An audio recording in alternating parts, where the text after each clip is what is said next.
अस्सलाम वालेकुम नाज़रीन, कैसे हैं आप। तहरीक इंसाफ ने आखिरकार अपने उम्मीदवारों का ऐलान कर दिया है। मुस्लिम लीग नून ने भी कर दिया है और पीपल्स पार्टी में तहरीक लब्बैक ने। और सबसे जो इंटरेस्टिंग बात है कि नून लीग में ज़्यादातर जो 36 लोग हैं जो एक दूसरे के रिश्तेदार हैं जिनको टिकट दिए गए हैं, और तहरीक इंसाफ ने जो टिकट दिए हैं उनमें ज़्यादातर पार्टी के जो नज़रियाती लोग थे उनको फिर एक बार इमरान खान ने नज़रअंदाज कर दिया है। इस बार खैबर पख्तूनख्वा से तहरीक इंसाफ ने अपने जो असल लोग थे, पार्टी के लोग थे, उनको टोटली साइडलाइन किया। और इसकी अहम वजह ये है कि मरवत ने टिकट बेचे हैं और गंडापुर ने पैसे पकड़े हैं। और मुराद सईद ग्रुप जो थे, आसफ़ खान, शहराम तरकई, आतिफ खान, इन लोगों को ना टोटली माइनस किया गया बुनियादी तौर पे पार्टी से। इनके जो बड़े कैंडिडेट्स थे उनको भी टिकट नहीं दिए गए। तहरीक इंसाफ ने पंजाब में जो टिकट दिए हैं वो भी एक समझ लें कि नामालूम लोग हैं, इतने तगड़े कैंडिडेट नहीं हैं। अब असल सवाल ये है कि सुप्रीम कोर्ट से आज तहरीक इंसाफ को बल्ला मिलता है या नहीं मिलता। बल्ला तब मिलेगा कल। असल सवाल जनाब इलेक्शन कमीशन के जो वकील हैं जहांगीर जादून, उनकी तरफ से जो उठाया गया था वो सबसे अहम क्वेश्चन था कि तहरीक इंसाफ ने सबसे पहले बैरिस्टर गौहर इनके थे पार्टी के चीफ इलेक्शन कमीशन, उन्होंने इस्तीफ़ा दिया और उनकी जगह पर ही नियाज़ुल्लाह नियाज़ी को चीफ इलेक्शन कमिश्नर तैनात कर दिया। जबकि इलेक्शन कमीशन के वकील के मुताबिक कि पार्टी के जो चीफ इलेक्शन कमिश्नर भी होते हैं उनका भी तकर्रर नहीं होता, नामजदगी नहीं होती, इंतखाब किया जाता है। और पार्टी ने, तहरीक इंसाफ ने नियाज़ुल्लाह नियाज़ी का सिर्फ तकर्रर किया था, नामजदगी की थी, इंतखाब नहीं कराया था। सबसे वैलिड पॉइंट जो ये है।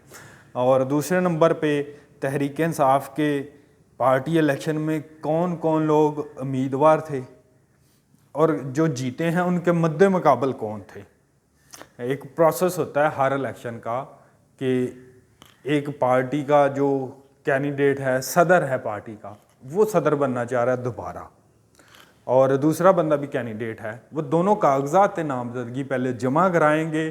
फिर अगर कोई इत्तफाक राय होता है तो दूसरा बंदा कागजात वापस लेगा बाकायदा।